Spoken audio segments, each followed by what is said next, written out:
Hello everyone, आप सभी का स्वागत करता हूं। मैं शोएब अहमद आप सभी के लिए पीडब्ल्यू नर्सिंग वाला लेकर के आया आज का एक इंपॉर्टेंट टॉपिक। तो प्यारे साथियों, आज का इंपॉर्टेंट टॉपिक एम्स नॉटसेट 2024 या फिर और भी सेंट्रल गवर्नमेंट एग्जाम्स जो अगले साल आने वाली हैं उन सभी के लिए इंपॉर्टेंट है। और ये आपकी थ्योरेटिकल क्लासेस है विद पीडीएफ नोट्स। तो याद रखिएगा, इस क्लासेस से आप पढ़िए, सारा थ्योरी आपके क्लियर कीजिए, फिर एमसीक्यू का सेशन चालू करेंगे तो उसके अंदर आपको बहुत मजा आने वाला है। आज की क्लास मैं लेकर के आया हूं फंडामेंटल ऑफ नर्सिंग की वाइटल साइन पल्स। जी हाँ, ये वो पल्स है जैसे आपने कभी सुना होगा कि पुराने जो वैद्य होते हैं वो नब्ज को ऐसे दबा करके पता कर लेते थे कि इसको टाइफाइड हुआ है या फिर इसको कोई और बीमारी है। तो यही पल्स के ऊपर बात करेंगे। आज का सिनेरियो जो रहेगा वो पल्स के बेसिक के ऊपर रहेगा। होती क्या है पल्स, कैसे एक बीमारी को आइडेंटिफाई करते हैं। तो प्यारे साथियों, आप सभी तैयार हो जाइए आज का टॉपिक पढ़ने के लिए। आज का टॉपिक है वाइटल साइन के अंदर पल्स। देखिए, पल्स ये हमें पढ़ना है और हमारा टॉपिक जो आता है वो वाइटल साइन के अंदर आता है। जैसे कि वाइटल साइन मैंने आपको बखूबी बताया था पुरानी क्लासेस के अंदर कि ये ऐसे साइन होते हैं जो हमारे शरीर के वाइटल ऑर्गन्स को डिनोट कराते हैं। किसको डिनोट कराते हैं भाई? वाइटल ऑर्गन्स को डिनोट कराते हैं। मैं अगर आपसे सवाल पूछूं कि पल्स जो होता है, ये पल्स हमें किस ऑर्गन के बारे में बताएगा कि वो ऑर्गन अच्छे से काम कर रहा है या नहीं कर रहा, तो आप क्या कहेंगे? तो प्यारे साथियों, आज जो टॉपिक है वाइटल साइन में हम पढ़ेंगे पल्स को, और यही पल्स आपके सारी बीमारियों के बारे में पता करेंगे। तो देखिए, ऐसे अगर हम फील करते थे कि हाँ भाई पल्स है, ऐसे अलग अलग जगह पल्स होती है, तो देखिएगा आज इसी पल्स के बारे में बात करेंगे। तो हमारा टॉपिक क्या रहने वाला है? आज का टॉपिक रहने वाला है प्यारे बच्चों पल्स। क्या रहेगा भैया? पल्स रहेगा। तो पल्स के बारे में हम बात करेंगे। चलिए जी, शुरू करते हैं क्लास को। पल्स पल्स क्या होती है? सबसे पहली कहानी, पल्स क्या होती है? तो देखो, हमारा एक छोटा सा दिल है, ठीक है, हार्ट है। इस हार्ट का काम क्या होता है? मैं आपको पूरा एक सिनेरियो क्रिएट करके बता रहा हूं। हार्ट का काम क्या होता है? ये हमारा हार्ट इस प्रकार से होता है, ऐसे वाला हार्ट नहीं होता है। पहली बात, ठीक है, ऐसे वाला हार्ट नहीं होता है। आपका हार्ट जो होगा वो कुछ इस प्रकार से होगा। इस हार्ट के चार टुकड़े होते हैं। कितने? चार टुकड़े होते हैं। ऊपर वाले को तो आप एट्रियम कहते हैं, नीचे वाले को वेंट्रिकल कहते हैं। सारी कहानी स्टार्टिंग से आप देखिए क्लास को, सारी कहानी पल्स की क्लियर हो जाएगी, फिर आप एमसीक्यू भी सॉल्व कर पाएंगे। तो प्यारे साथियों, यहां पर आपके ऊपर की तरफ आपको मिले एट्रियम और नीचे की तरफ आपको मिलेंगे वेंट्रिकल। अब जनरली क्या होता है, हमारा जो दिल होता है वो यहां है, और ये दिल का ये वाला पार्ट, जो लेफ्ट वाला पार्ट होता है, ये ऑक्सीजनेटेड ब्लड पंप करता है। माने के लिए यहां पर एक पाइप यहां जुड़ा हुआ है, एक पाइप यहां जुड़ा हुआ है। समझिएगा, ये जो लेफ्ट साइड होती है, ये लेफ्ट साइड से हमेशा ऑक्सीजन वाला ब्लड जाता है। कौन सा ऑक्सीजन वाला ब्लड? इतना शानदार ब्लड, जो चमकदार रेड चमकदार ब्लड जो होगा उसको हम ऑक्सीजनेटेड ब्लड कहते हैं, और जो डल रेड ब्लड होगा वो डीऑक्सीजनेटेड ब्लड होता है। कभी आप एट्रियल एट्रियल है ना, एबीजी करेंगे तो एबीजी में जो सैंपल आता है तो डॉक्टर उसमें ऐसे देखते हैं, अच्छा चमकदार लाल है तो चमकदार तो एट्रिया आर्टरी से निकला है, और डल है तो वो क्या होगा भैया? वेन से निकला है। तो देखो, खून में भी अंतर होता है, चमकदार और डल। तो आर्टरी का ब्लड चमकदार होता है और वेन्स का ब्लड जो होता है वो डल होता है। अब यहां समझना कहानी क्या हुई। ये जो हार्ट होता है, इसके काम होता है, इसका काम सिर्फ ये है, वो है कॉन्ट्रैक्शन करना और रिलैक्स हो जाना। ठीक है, कॉन्ट्रैक्शन और रिलैक्सेशन, इसी की इसको पगार मिलती है। तो यहां समझिएगा, कॉन्ट्रैक्शन और रिलैक्सेशन ही वर्क है हार्ट का। दिल का क्या काम है? यही काम है प्यारे साथियों। अब दिल का काम बनाने के लिए यहां पर पाइप्स जुड़े हुए हैं। इन पाइप्स को कहते हैं वेसल्स। क्या कहते हैं भैया? वेसल्स कहते हैं। जब हम पढ़ाई करते हैं हार्ट की और उसकी वेसल्स की, ये सिस्टम कहलाता है कार्डियोवैस्कुलर सिस्टम, जो आप एमएसएन में पढ़ेंगे। क्या भैया? कार्डियोवैस्कुलर सिस्टम, हार्ट और वेसल्स के बारे में विशेषताएं जानेंगे। हमारा हार्ट कितने ग्राम का है, हमारे हार्ट में कौन सी लेयर होती है, कहां से ब्लड कहां जाता है, कौन सी वेन, ये सारा कहानी आप पढ़ेंगे। तो ये कॉन्ट्रैक्शन और रिलैक्सेशन का काम होता है। अब देखिए होता क्या है, कहानी इस प्रकार से है कि आपके हार्ट की जो एट्रिया और एक वेंट्रिकल जो होती हैं वो पंप करती है, यू कॉन्ट्रैक्ट होगी। एक बलून को आप दबाइए, ऊपर से एक बलून को दबाएंगे, नीचे की तरफ आपका क्या होगा, नीचे की तरफ पानी होगा। तो यहां पे भी सेम सीन होता है, ऊपर से हार्ट ऐसे कॉन्ट्रैक्ट होता है तो नीचे की तरफ यहां पर एक वाल्व होते हैं, नीचे की तरफ आपका ब्लड आ जाता है। ठीक है, फिर वेंट्रिकल कॉन्ट्रैक्ट होता है तो नीचे की तरफ वेसल्स में आपका क्या हो जाएगा, ब्लड आ जाएगा, यहां पर भी ब्लड आने लग जाएगा। फिर ये क्या होता है, वापस रिलैक्स हो जाता है, फिर कॉन्ट्रैक्ट होता है तो ब्लड चला जाता है। ठीक है, अब यहां क्या हुए, दरवाजे बने हुए हैं कि ब्लड जब कॉन्ट्रैक्ट होगा, हार्ट जब कॉन्ट्रैक्ट होगा तो ब्लड डाउनवर्ड ही जाएगा। ऐसा नहीं कॉन्ट्रैक्ट हुआ रिलैक्स हुआ तो वापस ऊपर आ जाएगा, तो ऊपर वाला सिस्टम बनाया नहीं। जिनके ऊपर आने लग जाता है उनके कहीं ना कहीं वाल्व खराब होते हैं, तो वाल्व का रिप्लेसमेंट आपने सुना होगा बुजुर्गों के अंदर। यहां समझो प्यारे साथियों, जैसे ही आपका हार्ट कॉन्ट्रैक्ट हुआ, इस कंडीशन को कहते हैं, कॉन्ट्रैक्शन को हम हमारी लैंग्वेज में कहते हैं सिस्टोल हुआ है। भैया नर्सिंग में क्या कहोगे, सिस्टोल हुआ। जैसे ही हार्ट वापस कॉन्ट्रैक्ट के बाद वापस रिलैक्स होता है, उसको हम कहते हैं डायस्टोल हुआ है। भैया डायस्टोल मतलब कितना वो कॉन्ट्रैक्ट हो रहा है, कितने प्रेशर से, और कितने प्रेशर से वो रिलैक्स हो रहा है, तो इसको सिस्टोल और डायस्टोल कहेंगे। आज की कहानी जो है ना, ये पल्स की कहानी, ये पल्स की कहानी ना सिस्टोल की ना डायस्टोल की है, ये पल्स की कहानी है कि हमारा दिल जो है वो 1 मिनट में कितनी बार ढप ढप ढप ढप ढप ढप ऐसे धड़कता है।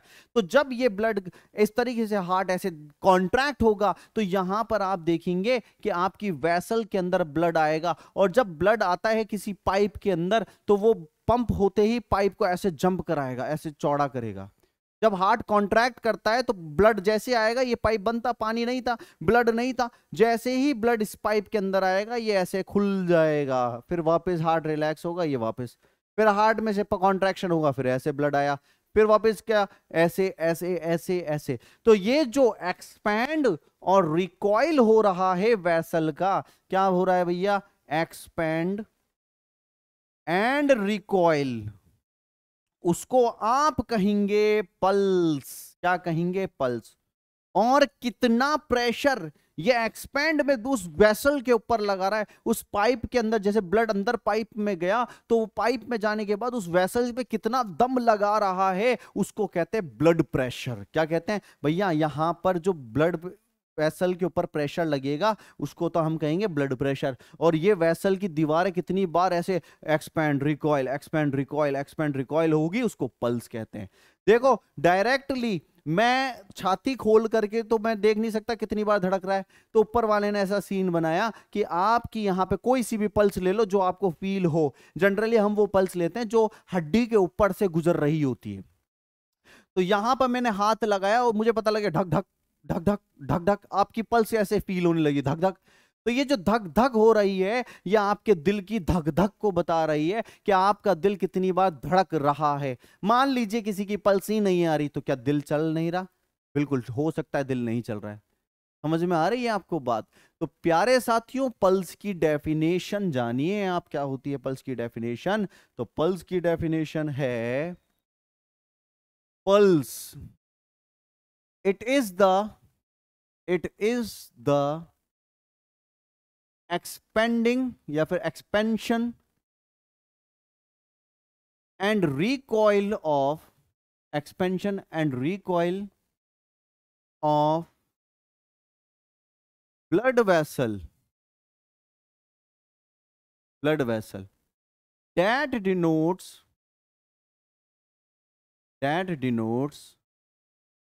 the functioning of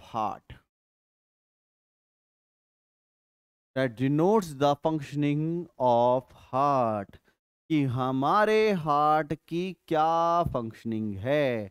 इसी को क्या कहते हैं, पल्स कहते हैं। कि वेसल कितनी बार एक्सपेंड, कितनी बार रिकॉइल, एक्सपेंड और रिकॉल हुई, उसको आप क्या कहेंगे प्यारे साथियों, पल्स कहेंगे।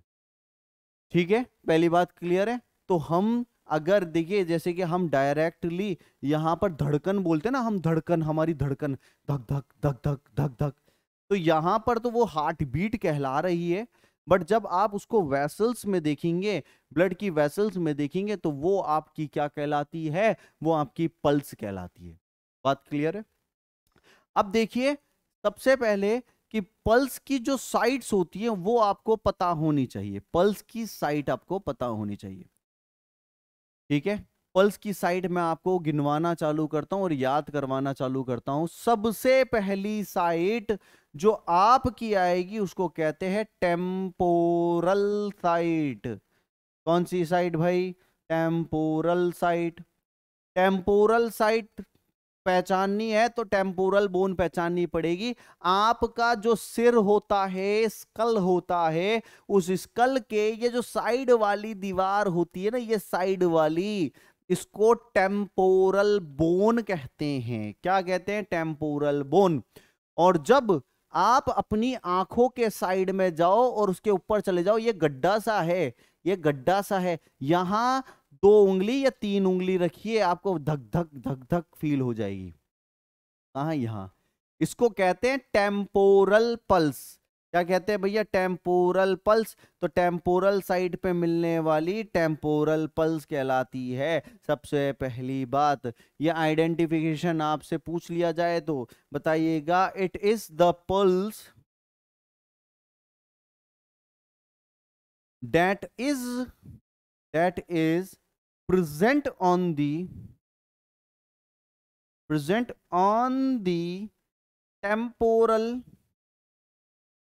temporal bone anterior side. Anterior और पोस्टीरियर साइड का ये याद रखिएगा, एंटीरियर साइड, एंटीरियर का मतलब होता है आगे, पोस्टीरियर का मतलब होता है पीछे, पेरिफेरल का मतलब होता है पास में, डॉर्सम का मतलब, पेरिफेरल के बाद डिस्टल का मतलब होता है दूर। तो पी से याद रखना, पेरिफेरल का मतलब क्या है, पी से मतलब है पास, डी से मतलब दूर। जैसे मैं बोलूं मेरा पेरिफेरल पार्ट कौन सा है, ये वाला है भैया, डिस्टल पार्ट कौन सा है, ये वाला है। तो ये याद रखिएगा, पेरिफेरल और डिस्टल। तो पहली पल्स हमारी आती है टेम्पोरल। दूसरी पल्स, अगर आपने सीपीआर वाली क्लास देखी हो तो मैंने आपको बताया था सेकंड मोस्ट इंपॉर्टेंट पल्स। यहां क्वेश्चन आपसे एम्स में पूछ लिया जाएगा, which pulse do you assist in adult for CPR. अगर मैं सीपीआर देना चाहता हूं अडल्ट में, कौन सी पल्स असिस्ट करूंगा, ये बहुत ज्यादा इंपॉर्टेंट सवाल है प्यारे बच्चों। यहां याद रखना, अडल्ट में एकमात्र पल्स जो हमें सारे ऑप्शंस में से पसंद करनी है वो है आपकी कैरोटिड पल्स। क्या भाई, कैरोटिड पल्स। ये पल्स की लोकेशन समझो, हमारा ये बीच का गले का पार्ट होता है एडम्स एप्पल, जिसमें उभार आता है ना, कई देखोगे बच्चों में उभार आता है, ये उभार, इस उभार के दोनों तरफ, इधर और इधर दोनों तरफ आपके क्या है, गड्ढे हैं। अब इस गड्ढे के अंदर या तो 2 उंगली या 3 उंगली, पल्स को नापना है तो या तो 2 उंगली या 3 उंगली, अंगूठे से, अंगूठा मतलब पॉलिक्स से कभी भी पल्स नहीं नापते। तो 2 उंगली ली मैंने, एडम्स एप्पल पे रखी और साइड के गड्ढे में दबा दिया मैंने ऐसे। अब जब आप फील करके देखिए, जब दबाएंगे गड्ढे के अंदर, ये दोनों तरफ गड्ढे हैं, यहां दबाएंगे तो आपको धक धक धक धक ऐसे फील होगी। इसी तरफ यहां और यहां, इनको कहते हैं कैरोटिड आर्टरी, और कैरोटिड आर्टरी के ऊपर जो धक धक आए उसको आप कहेंगे कैरोटिड पल्स। तो कैरोटिड पल्स आपकी कौन सी है, सेकंड है, कैरोटिड पल्स। तो कैरोटिड पल्स क्या होती है भाई, it is a pulse that is feel that is feel in lateral part, lateral aspect of neck on the carotid artery। प्यारे साथियों, यहां एक इंपॉर्टेंट बात याद रखिएगा, कभी भी पेशेंट की कैरोटिड पल्स चेक कर रहे हो तो 10 सेकंड से ज्यादा इसको कंप्रेस नहीं करना। और एक बेवकूफी ये मत करना कि पेशेंट की एक जने ने यहां से कैरोटिड दबा दी, दूसरे ने यहां से दबा दी और यहां से दोनों दबा रहे हो, तो यही एकमात्र आपकी ऐसी आर्टरी होती है जो दिमाग में सर्कुलेशन लेके जाती है। और दोनों ने ऐसे दबा करके असेस करोगे तो सर्कुलेशन नहीं जाएगा, तो वो बेहोश हो जाएगा और ऊपर पहुंच जाएगा। यहां याद रखिएगा, always compress the carotid for not more than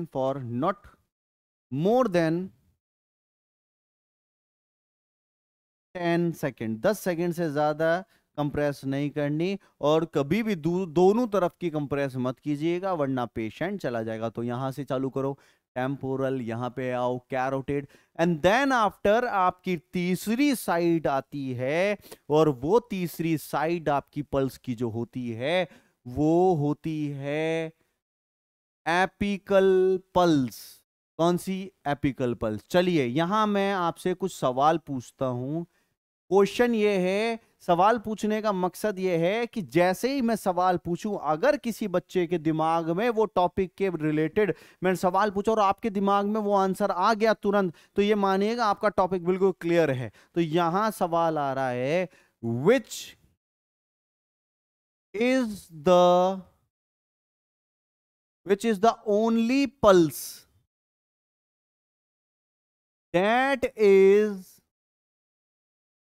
that is assessed by stethoscope।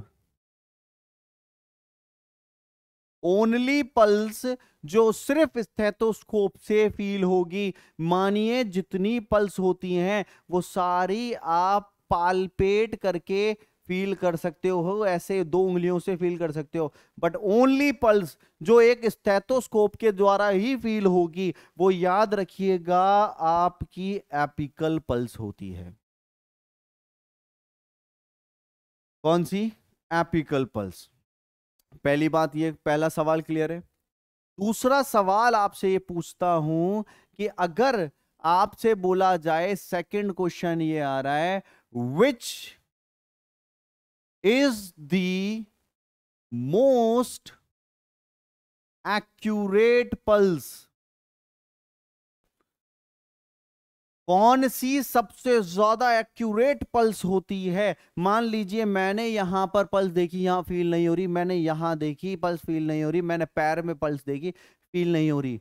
हो सकता है यहां से यहां के बीच में एक वेन के अंदर क्लॉट आ गया हो और आपको आगे पल्स नहीं मिल रही हो, ब्लड सप्लाई नहीं मिल रही हो, तो क्या इसका ये मतलब है कार्डियक अरेस्ट आया हुआ है? नहीं, बीच में कुछ भी हो सकता है, बट मोस्ट एक्यूरेट पल्स जो होती है जिसपे वेरीफाई करते हैं वो पल्स भी आपकी कौन सी है? एपिकल पल्स है। कौन सी पल्स है प्यारे साथियों? एपिकल पल्स है। तो यहां आप समझिए कि एपिकल पल्स जो होती है वो एपिकल पल्स कहां फील होगी। तो यहां मैं आपको बताता हूं तीसरी पल्स के बारे में। थर्ड पल्स है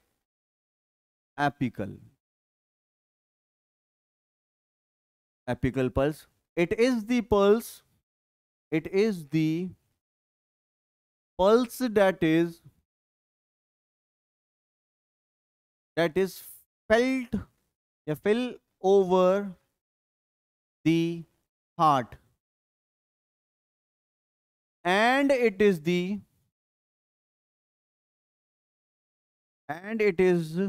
the most accurate confirmative pulse। सबसे ज्यादा एक्यूरेट और कन्फर्मेटिव पल्स होती है। और यही पल्स की लोकेशन आप याद रखिएगा वो कहां होती है। It is located on the fifth intercostal space. कौन सी स्पेस में? पांचवी इंटरकोस्टल स्पेस में पाई जाती है। अब ये इंटरकोस्टल स्पेस क्या होती है समझो। हमारी फसलियां कुछ इस तरीके से कवर कर रखी है, तो हमारी जो पांचवी रिब होगी उसके बीच में जो जगह होगी वहां से धड़कन सुनाई देगी। तो हमारे देखो आगे की छाती जो होती है ना, इसमें क्या होता है, आगे स्टर्नम होती है, बीच में फसलियां होती हैं, उसके पीछे हार्ट छुपा होता है। तो हमें ऐसे ऐसे ढूंढने की जरूरत नहीं है। आप यहां से हड्डियां गिनिए, 1 2 3 4, ये 5, पांचवी के यहां होगा, आपका फील होगा। तो जनरली कैसा होता है, हमारा स्टर्नम ये हो गई, हमारा हार्ट यहां हो गया, तो इस प्रकार से। तो हम ये भी कह सकते हैं स्टर्नम से लेकर के लेफ्ट की तरफ 3 इंच लेफ्ट टू स्टर्नम। कहां से? 3 inch left to sternum, 3 inch left to sternum. Sternum के 3 इंच दूरी पर लेफ्ट में, 3 इंच लेफ्ट में। तो यहां पे आपकी 3 पल्स हो गई है। ठीक है, तो एक यहां पॉइंट भी लिख लीजिएगा, only pulse assessed by stethoscope. Only pulse है जो स्टेथोस्कोप के द्वारा असेस की जाएगी। तो यहां पर 3 साइड आपने पढ़ी, चौथी साइड की तरफ लेके चलूं तो चौथी साइड आपकी आती है ब्रेकियल पल्स। ब्रेकियल पल्स आपको दिखाता हूं। अब मैं डायग्राम से आपको सारी पल्सों के बारे में आपको दिखाता हूं, आप समझ जाएंगे, इजीली आप समझ पाएंगे पल्स को। देखिए यहां पर आपको एक डायग्राम दिखाते हैं पल्स से रिलेटेड, तो आपको समझ में आएगा, बेहतर तरीके से समझ में आएगा। ये आपका डायग्राम है। सबसे पहले अगर मैं यहां पे बात करूं, सिर के ऊपर पाए जाने वाली पल्स, इसको कहते हैं टेम्पोरल। ठीक है, फिर गर्दन में पाए जाने वाली पल्स को कहेंगे कैरोटिड। हार्ट के यहां पाए जाने वाली पल्स को कहते हैं एपिकल। अब बात आती है आपके ब्रेकियल पल्स की। ये हमारा हाथ है प्यारे साथियों, ये हमारा हाथ है, और इस हाथ के पार्ट में आप यहां देखेंगे कि हमारा हाथ के इस जगह ये एंटीक्यूबिटल फोसा जो होता है, क्या भाई? एंटीक्यूबिटल फोसा, ये जो हाथ जहां बैंड होता है उसके साइड में आप जब देखेंगे तो आपको यहां फील हो जाएगी पल्स। देखिए इस साइड में आप जब देखेंगे, इनर साइड को आप देखिए, इनर साइड जो होती है अंदर की तरफ की, यहां देखेंगे आपको ब्रेकियल पल्स फील होगी। ये ब्रेकियल पल्स होती है। और उसके बाद आपकी रेडियल पल्स आती है कलाई के ऊपर। तो यहां मैं ब्रेकियल आपको समझाता हूं, आपकी ब्रेकियल पल्स कौन सी है। It is the pulse, brachial क्या होती है भाई? It is the pulse that is located on the elbow inner lateral side, most commonly assess in newborn.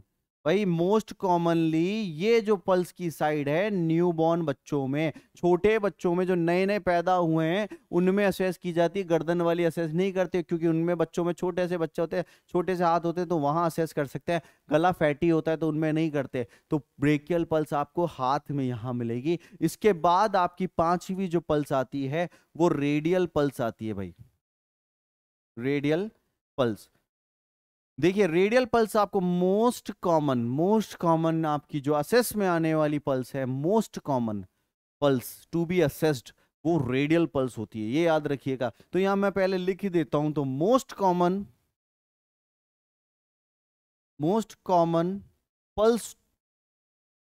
Pulse for assessment, सबसे मोस्ट कॉमन है, हर डॉक्टर यही pulse को पकड़ता है। ये होती है आपके हाथ है, इस हाथ के अंगूठा जिस डायरेक्शन में है वहां उस डायरेक्शन में आपकी हड्डी आती है रेडियल बोन। ठीक है, रेडियस, ये रेडियस बोन है। देखिए ये हाथ है, इस हाथ की हड्डी रेडियस। ठीक है, पहले ह्यूमरस, रेडियस, और ये वाली साइड की अल्ना होती है। यहां समझना, ये जो कलाई जो होती है जहां से आप बैंड होता है हाथ, इस बैंड वाली साइड में यहां से फील करना है। कहां से भैया? यहां से फील करना है। और जब भी फील करोगे 2 उंगली या 3 उंगली से फील करना है, अंगूठे से नहीं करना। क्वेश्चन आया था ये, अंगूठे से क्यों नहीं करना? क्योंकि अंगूठे में खुद की पल्स आती है। आप यहां दबाएंगे, इसकी भी पल्स आएगी, उसकी भी पल्स आएगी, तो आप कंफ्यूज हो जाएंगे। अंगूठे से नहीं करना है, आपसे उंगलियों से करना है। It is the pulse, it is the pulse that is felt on the lateral side of thumb, माने के रेडियस बोन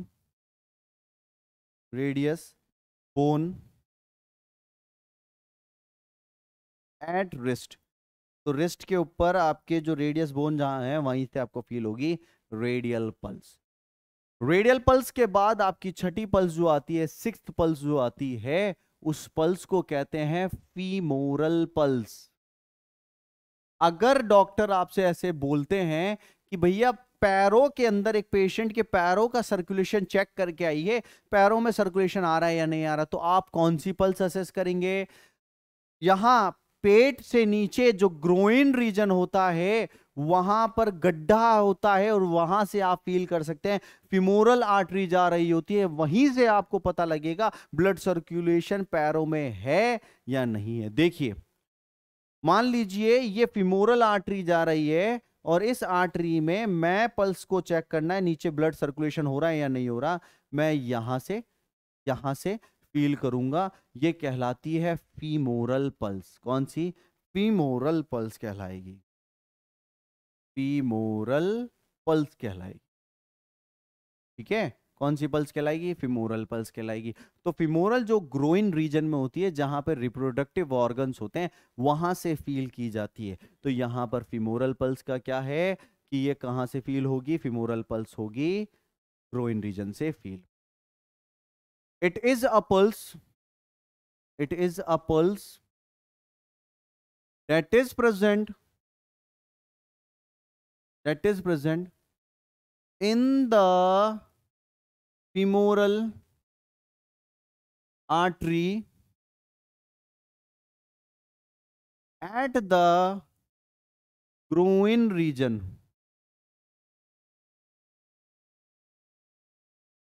ये पल्स जो है फीमोरल आर्टरी पे पाई जाएगी, ग्रोइन रीजन पे होगी। ये क्या वेरीफाई करती है? It shows blood circulation, it shows blood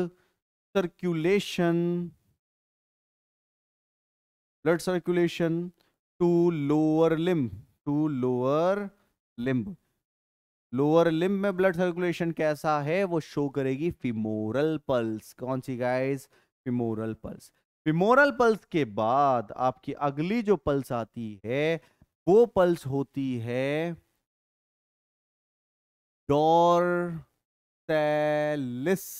पैडिस। ठीक है, डॉर्सैलिस पैडिस। ठीक है, यहां समझना डॉर्सैलिस पैडिस कौन सी होती है।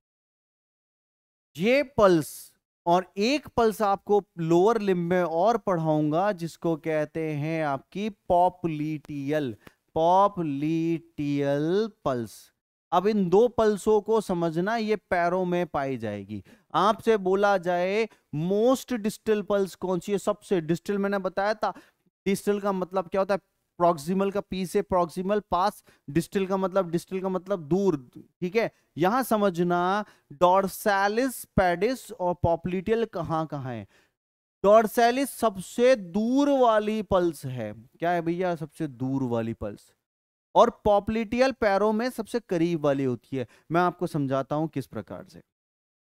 देखिए यहां समझिए, आपका ये डॉर्सैलिस, पॉप्लीटियल समझो, पॉप्लिटियल होती है आपके घुटने जो होते हैं, उस घुटने के पीछे की तरफ, जहां आप जैसे पैर फोल्ड, हाथ फोल्ड होते हैं, यहां पर तो आपकी ब्रेक चलती है, वैसे पैर फोल्ड जहां होते हैं पीछे की तरफ, वहां पर आपकी पॉप्लिटियल है। कहां है पॉप्लिटियल? ये आगे घुटने में आगे नहीं है, ये पीछे शो करना चाहते हैं, पीछे की तरफ है। और डॉर्सैलिस पैडिस जो होती है, डॉर्सैलिस पैडिस, ये डॉर्सैलिस पैडिस क्या होती है? हमारे पैर का पंजा होता है, ये पैर का पंजा है, देखिएगा ये पैर का पंजा है, ठीक है, ये पैर है।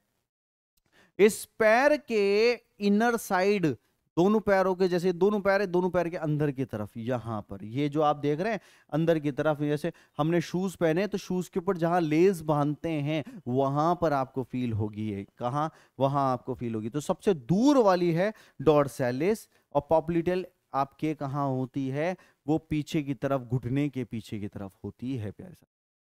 तो यहां देखिए, it is the most distal pulse.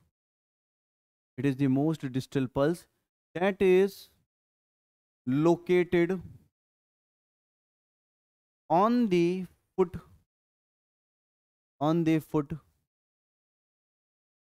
anterior part, on the foot anterior part. सबसे दूर वाली जो पल्स आपसे पूछा जाए तो वो डॉर्सैलिस पैडिस है, जो एंटीरियर पार्ट में होती है, वो पॉप्लिटियल पल्स का होती है। It is the pulse that is located at the back of knee, घुटने के पीछे की तरफ आपको पाई जाएगी पॉप्लिटियल पल्स पाई जाएगी। अब यहां तक तो आपको मैंने क्या बताया, पल्स की साइड बताई, टेम्पोरल हुई, कैरोटिड हुई, एपिकल हुई, ब्रेकियल हुई, रेडियल हुई, फिमोरल हुई, पॉप्लिटियल हुई और डॉर्सैलिस पैडिस हुई। ये मेजर है। अब देखो प्यारे साथियों, यहां एक बात याद रखना, हमेशा हमें जो पल्स असेस करते हैं, pulse should be assess by 2 finger और 3 फिंगर, 2 फिंगर या 3 फिंगर के द्वारा ही असेस करना है, ठीक है। नेवर यूज थंब, ये लाइन याद रखिएगा, थंब यूज नहीं करते due to its own pulsation. अंगूठे से कभी नहीं नापना है, पहली बात, ठीक है, ये बात क्लियर हुई। 2 उंगली से नापना है, अंगूठे से कभी नहीं नापना। फिर यहां पर कुछ पल्स बताता हूं, पल्स रेट का मतलब क्या होता है? रेट का मतलब होता है 1 मिनट में कितनी बार धड़कती है। क्या भैया, रेट का क्या मतलब होता है? Number of time expanding and recoil in a minute. 1 minute में कितनी बार एक्सपेंड रिकॉइल हो रही है, उसको रेट कहते हैं। एक होता है पल्स रिदम। पल्स रिदम से क्या समझोगे? जैसे गाना बजता है, उसमें रिदम होती है। रिदम का मतलब होता है, एक तो होती है ढक ढक, एक होता है ढक ढक ढक। यहां समझना रिदम का मतलब क्या होता है। पल्स जो धड़कती है वैसे धक धक धक धक। एक पर्टिकुलर फ्रीक्वेंसी का आना एक इंटरवल के ऊपर, उसको क्या कहते हैं? रिदम कहते हैं। Number of frequency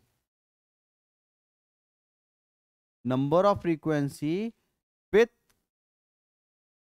particular interval number of frequency का आना रिदम। जैसे कि एक मान लीजिए धक धक धक धक, ये है रिदम, नॉर्मल रिदम। एक होती है धक धक धक धक धक धक धक धुक धक धक, रुक गई पल्स। तो ये याद रखिएगा पल्स, क्योंकि मैं ये इसलिए बता रहा हूं कि गड़बड़ी जो होती है, या तो कोई इंसान की रिदम बिगड़ेगी या रेट बिगड़ेगी, तभी जाके उसकी बीमारी का पता लगता है। जैसे कि मैं आपको नॉर्मल पल्स बताता हूं, आपको क्या बताता हूं भाई, नॉर्मल पल्स किसकी कितनी होती है, नॉर्मल पल्स, ठीक है, पल्स रेट किसकी कितनी होती है। सबसे पहली बात लो FHR, ये जो मैं बता रहा हूं ये याद रखिएगा प्यारे बच्चों, फीटल हार्ट रेट। भाई बच्चे के अंदर फीटल हार्ट रेट का मतलब होता है जो बच्चा पैदा नहीं हुआ उसकी पल्स लेनी है, तो उसका हाथ तो हम पकड़ नहीं सकते, गला हम चेक कर नहीं सकते, हम क्या करते हैं, हम डोपलर के तरफ से, डोपलर जो होता है उससे इसकी नापते हैं। तो इंस्ट्रूमेंट जो यूज में लिया जाएगा वो डोपलर होता है, फीटल डोपलर। इस फीटल डोपलर से एक सोनोग्राफी करते हैं, वैसे ही आवाज आती है, उसमें लगाते हैं और जेली लगा कर उसके बाद ढक ढक ढक ढक ढक बच्चे की आवाज आती है, हार्ट बीट की आवाज आती है। ये याद रखना, एक नॉर्मल बच्चे की फीटल हार्ट रेट जो होती है वो 140 से 160 बीट्स पर मिनट। यहां ये SI यूनिट याद रखिएगा, कई बार ब्रीथ पर मिनट हो जाता है और हम जो जोश में टिक कर जाते हैं वो गलत हो जाता है। 140 से 160 बीट्स पर मिनट।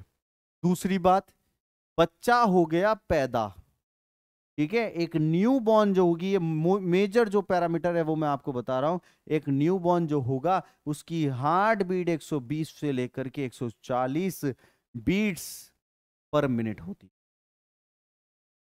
120 से 140 बीट्स पर मिनट होती।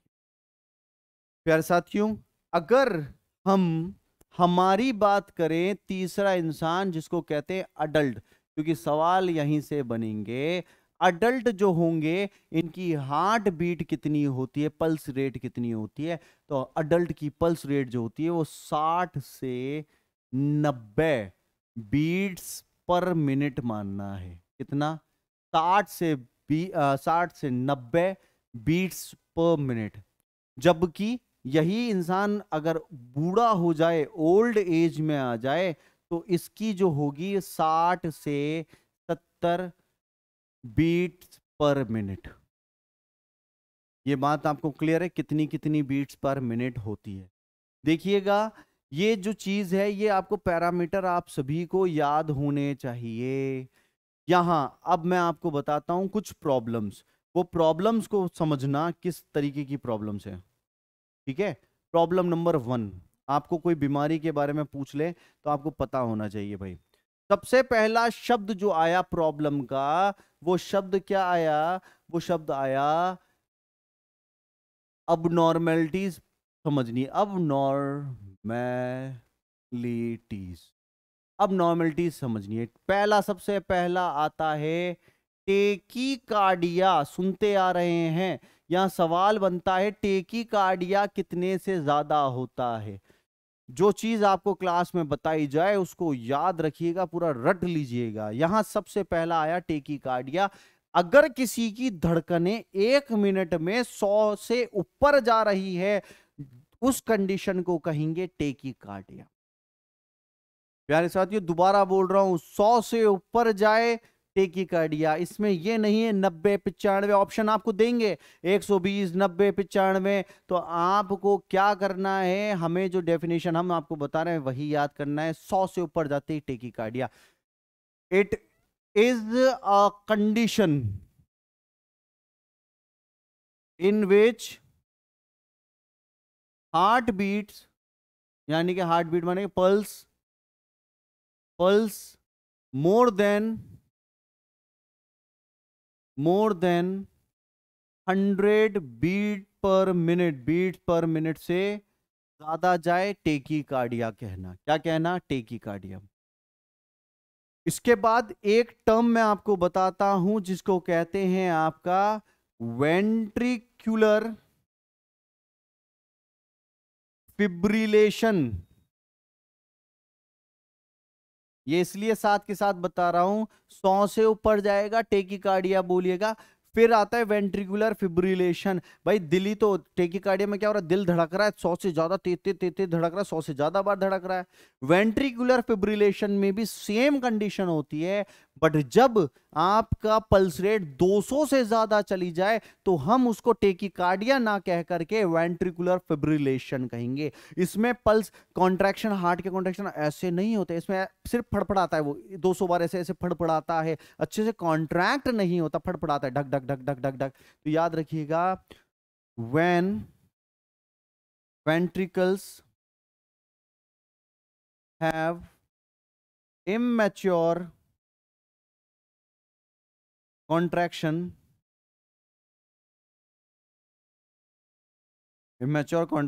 more than 200 beats per minute, called as fibrillation। fibrillation भी कौन सा, वेंट्रिकुलर फिब्रिलेशन कहेंगे। 200 से ज्यादा बार चला जाए ऊपर, वेंट्रिकुलर फिब्रिलेशन। और यदि आपसे सवाल पूछा जाए कि अगर पल्स रेट 250 से ऊपर आ रही है तो उसको क्या कहेंगे, तो आप याद करना, वेंट्रिकुलर फ्लटर। क्या कहेंगे भैया, वेंट्रिकुलर फ्लटर कहेंगे। वेंट्रिकुलर फ्लटर इतनी, फिब्रिलेशन ऑफ फ्लटर इतनी लीथल कंडीशन होती है कि आपका पेशेंट खत्म हो जाएगा। फ्लटर में क्या होता है, टेकिकार्डिया में 100 से ज्यादा, फिब्रिलेशन में 200 से ज्यादा, फ्लटर की कंडीशन में 250 से ज्यादा तेज धड़कता है दिल, धक धक धक धक धक धक धक धक धक धक। तो हार्ट बीट आप जब देखेंगे मॉनिटर के अंदर 250 से ऊपर जा रही है तो आपका फ्लटर की कंडीशन है प्यारे साथियों। यहां याद रखिएगा, it is a condition in which heart beat या फिर कह सकते हैं pulse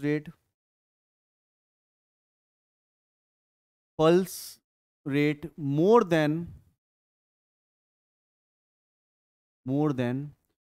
250 beats per minute।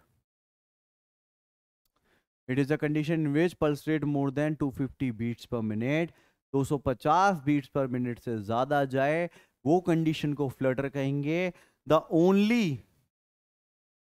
Only treatment is shock. भैया इसका ओनली ट्रीटमेंट होता है शॉक देना। जो छाती के ऊपर अपन सीपीआर में करंट देते हैं वो इसीलिए आता है कि फ्लटर की कंडीशन को, क्योंकि होता क्या है, दिल के अंदर ऐसे नोड होती है, ऐसे नोड से करंट आता है, तो करंट का ही काम है अंदर, तो हम करंट देंगे तो ये करंट के काउंटर शॉक के चक्कर में क्या होगा, रिलैक्स हो जाएगा। तो यहां आप समझिए वेंट्रिकुलर फ्लटर में क्या होता है। चौथा एक और पल्स की गड़बड़ी आपको बताते हैं। फोर्थ गड़बड़ी क्या होती है, इसको कहते हैं पल्स डेफिसिट। एग्जाम में बहुत ज्यादा पूछे जाने वाला सवाल, पल्स डेफिसिट क्या होता है। देखिए होता क्या, जनरली पेशेंट के पास गए, जाकर के हमने पल्स को फील किया, पल्स फील कर रहे हैं, है ना, पल्स को जैसे 15 सेकंड फील करते हैं, उसके बाद 4 से मल्टीप्लाई कर देंगे, जितनी भी पल्स आएगी वो 1 मिनट का बताएगी। पल्स को फील किया हमने, पूरे मिनट फील किया और हमें पल्स आ रही है 30, मान लीजिए 30। तो भैया 30 का पल्स आना बहुत कम होता है।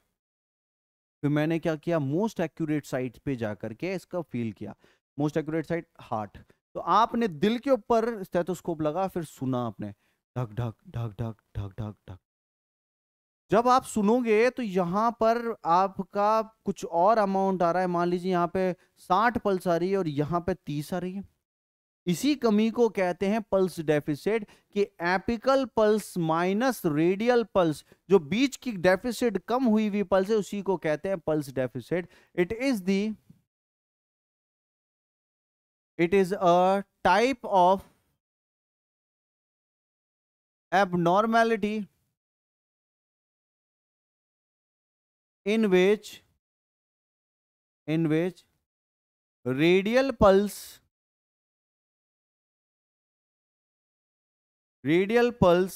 is less than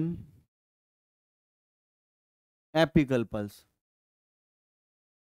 radial pulse less than apical pulse है, इसको पल्स डेफिसिट कहते हैं। तो आप इसका एक फॉर्मूला ऐसे भी याद रखना, पल्स डेफिसिट का मतलब क्या होता है, apical pulse minus radial pulse, apical pulse minus radial pulse.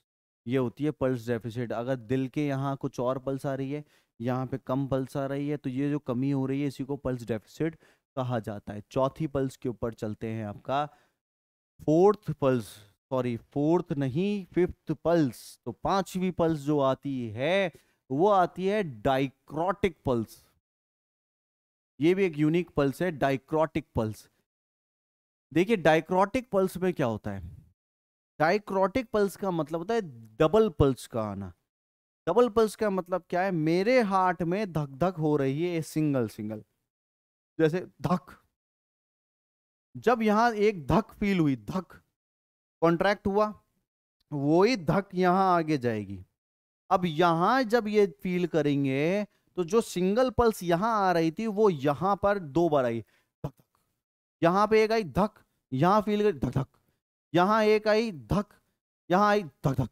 तो एक एपिकल पल्स यहां आती है, बट डबल पल्स आती है पेरिफेरल रेडियल में। तो यहां याद रखिएगा, it is a it it is a it is a pulse in which there is single heartbeat,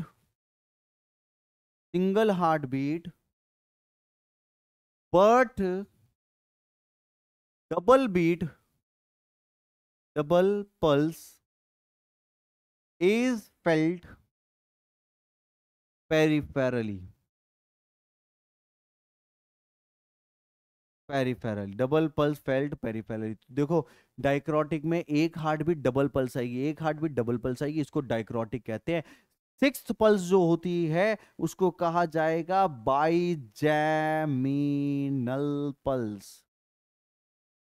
यहां समझना, डाइक्रोटिक, डाई का भी मतलब दो होता है, यहाँ बाई का भी मतलब भी दो होता है, बट दो का मतलब यहाँ क्या है, बाइजैमिनल पल्स का मतलब होता है कि यहां पर हम पल्स देखेंगे, वही दिल ने धड़का ऐसे दो बार, धक धक धक धक धक धक।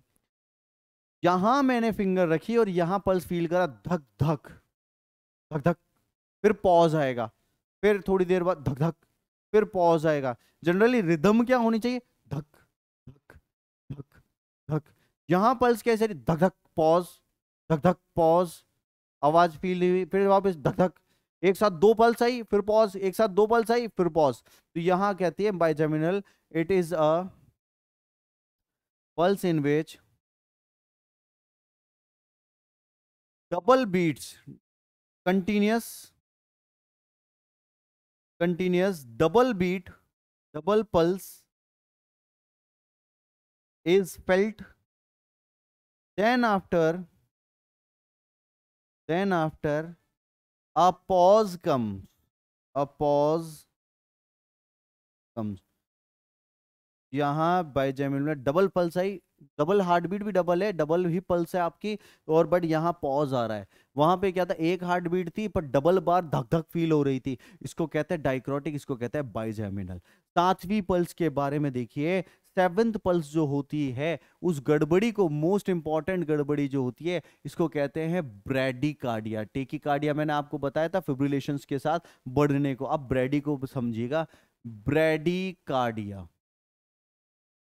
ब्रेडी का मतलब होता है कम, कार्डिया का मतलब है पल्स, ब्रेडी पनिया हो जाएगा, पनिया मतलब होती है रेस्पिरेशन। तो ब्रेडी कार्डिया क्या होता है, जब आपकी हार्ट बीट 60 से कम हो जाए उस कंडीशन को ब्रेडी कार्डिया कहते हैं। तो यहां याद रखिएगा, व्हेन हार्ट बीट्स यानी कि when pulse rate is less than 60 beats per minute, 60 beats per minute, called as bradycardia. Bradycardia, it is a pulse, जब 60 से कम चली जाए धड़कने तो ब्रेडिकार्डिया कहेंगे। क्या कहेंगे, ब्रेडिकार्डिया कहेंगे। अब प्यारे साथियों यहां एक और पल्स आती है, बहुत बार पूछी हुई पल्स, जिसको कहते हैं वाटर हैमर, पानी के ऊपर हथौड़ा, वाटर हैमर, कॉरिगन, कॉरिगन, उसके बाद कोलैप्सिंग, ये इतने सारे शब्द दिए गए इस पल्स को। अब ये पल्स समझना क्या होती है, वाटर हैमर, कॉरिगन और कोलैप्सिंग। ऐसे हाथ रखो अपनी पल्स पे, अपनी नहीं, जिनको प्रॉब्लम होती है एओर्टिक रिगर्जिटेशन उनमें आएगी ये। ऐसे रखा, रखते ही अपन को पहले तो धक आवाज आएगी, धक। फिर बलून में से हवा निकलती है ना, वैसे कम होती चल जाएगी। फिर आएगी धक। फिर बलून में से हवा निकलती है, वैसे ही ये पल्स फील होगी कि पल्स डाउन होती जा रही है, वॉल्यूम कम होता जा रहा है। इस तरह की पल्स को कहते हैं वाटर हैमर पल्स या कॉरिगन, कि एकदम से आपको फील तो प्रेशर के साथ धक फील होगी, फिर वही वेन में से, वही आर्टरी में से आपका प्रेशर कम होता चल जाएगा। तो ये कहलाती है, it is a pulse that is, it is a pulse that is seen in aortic regurgitation, aortic regurgitation, in which powerful upstroke, powerful upstroke is seen, then the pulse volume disappear, disappear। अब ये होता क्यों है, मैं आपको एक pathology समझाता हूँ। ये एक हमारा हार्ट है, इस हार्ट में से यहां से अयोटा जा रहा होता है। इस अयोटा का ब्लड एक डायरेक्शन में जाए तो इसलिए वाल्व लगा रखा है, aortic valve, aortic valve. Blood यहां से जब पंप होता है तो वो यहां चला जाता है। जिनका वाल्व खराब होता है, तो जब ये हार्ट रिलैक्स होता है तो यही ब्लड वापस क्या होने लग जाता है भैया, ये वापस आने लग जाता है, वापस रिटर्न मारता है। तो पहली धक करेगा तो पहले तो एक फुल स्ट्रोक आएगा, ऊपर की तरफ एक्सपेंड हो जाएगी, बट वाल्व खराब होने के चक्कर में वापस ब्लड पीछे आ जाता है।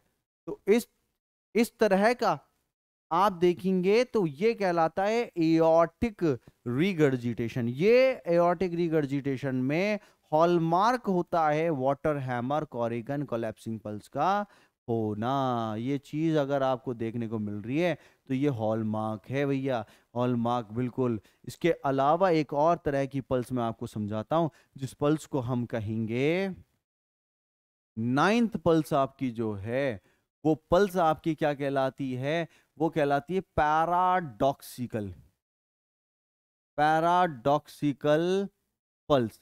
पैराडॉक्सिकल पल्स का मतलब क्या होता है, जब मैं सांस लूंगा, गहरी सांस लूंगा तो मेरी पल्स, जैसे सांस लेते हैं तो पल्स पे कोई असर नहीं पड़ता, बट जब गहरी सांस लेंगे आप, तो ये पल्स जो होगी, धड़कन, इसकी पावर, फील होने की पावर कम हो जाएगी।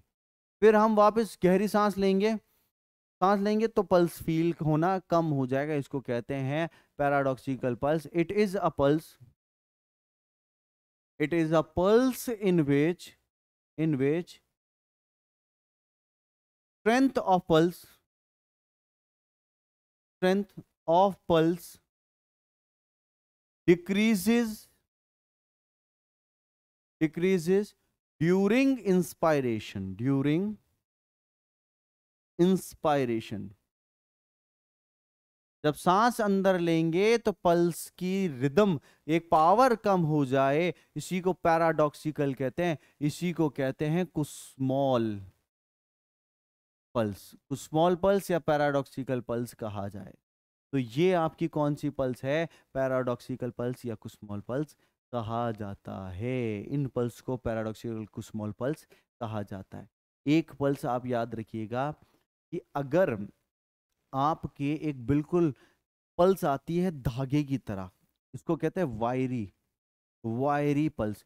वायरी पल्स का मतलब क्या है, जब आप फील करोगे बिल्कुल पतली सी धागा जो होता है ना, धागे की तरह, एक धागे को रखो और उसके ऊपर उसको वाइब्रेट करो, इतनी पतली वायर जैसी आती है पल्स, उसको वायरी पल्स कहते हैं। It is the thread like, thread like pulse, feel in, feel in dehydration, called as wiry, called as wiry। तो इसको क्या कहेंगे, इसको वायरी पल्स कहते हैं। कि धागे की तरह पल्स फील हो तो उसको वायरी पल्स कहा जाता है। क्या कहा जाता है, वायरी पल्स। यार साथियों यहाँ एक बात याद रखना, जब किसी को फीवर होता है ना, किसी को बुखार होगा, मान लो अगर किसी को 1 डिग्री फ़ारेनहाइट भी बुखार होगा, तो इसकी 7 से 10 बीट्स पर मिनट बढ़ जाएगी, 7 से 10 बीट्स पर मिनट बढ़ जाएगी। किसी को अगर डिहाइड्रेशन होता है, डिहाइड्रेशन, उस डिहाइड्रेशन की कंडीशन में भी क्या होगा, उसकी पल्स रेट जो होगी वो इंक्रीज हो जाएगी। क्या हो जाएगी? इंक्रीज हो जाएगी, क्योंकि कंपनसेट करना पड़ता है ना, हार्ट को क्या करना पड़ेगा, कंपनसेट करना पड़ेगा, ज़्यादा से ज़्यादा ब्लड को पंप करना पड़ेगा। कोई अगर सीडेटिव लेता है, नींद वाली दवा लेता है, सीडेटिव लेता है, तो सीडेटिव में डिक्रीज हो जाती है पल्स रेट, क्योंकि दिमाग सुस्त हो जाएगा, पल्स रेट भी क्या हो जाएगी, हार्ट भी सुस्त हो जाएगा। सीडेटिव में भी यही होता है। बात समझ में आ रही है आपको? ये जो पल्स का है, पल्स क्यों चेंज होती है, फीवर में आपको पल्स बढ़ने मिलेगी, या फिर आपने कोई ऐसी स्ट्रेस ले लिया, स्ट्रेस की कंडीशन में भी आपका क्या होगा, पल्स रेट इंक्रीज हो जाएगी, इंक्रीज पल्स रेट। तो कुछ टाइम पर आपको अलग अलग सिचुएशन में आपकी पल्स रेट आपकी क्या होती है, चेंज होती रहती है। प्यारे बच्चों, आज आपने और हमने मिलकर के एक टॉपिक को क्लियर किया। वो टॉपिक आपका कौन सा है? वो टॉपिक आपका पल्स है। क्या है? पल्स। इस पल्स के बारे में आपको बताया गया कि पल्स क्या होती है, ये हार्ट के फंक्शनिंग को बताती है। सबकी पल्स रेट अलग अलग होती है। उन पल्स रेट में अबनॉर्मलिटीज पड़ी। अबनॉर्मैलिटीज क्या होती है? अबनॉर्मैलिटीज क्या क्या अबनॉर्मलिटीज आपको देखने को मिलती है? जनरली आपने आज पल्स के बारे में पढ़ा, और यही पल्स आपको क्या है, इंपॉर्टेंट टॉपिक है, जो एम्स में या दूसरे एग्जाम्स में आपके पूछे जा सकता है। आज के लिए आप सभी का बहुत बहुत शुक्रिया। इसी तरीके से मेहनत करिए और आगे से आगे पढ़ते रहिए। आप सभी का शुक्रिया। Thank you so much.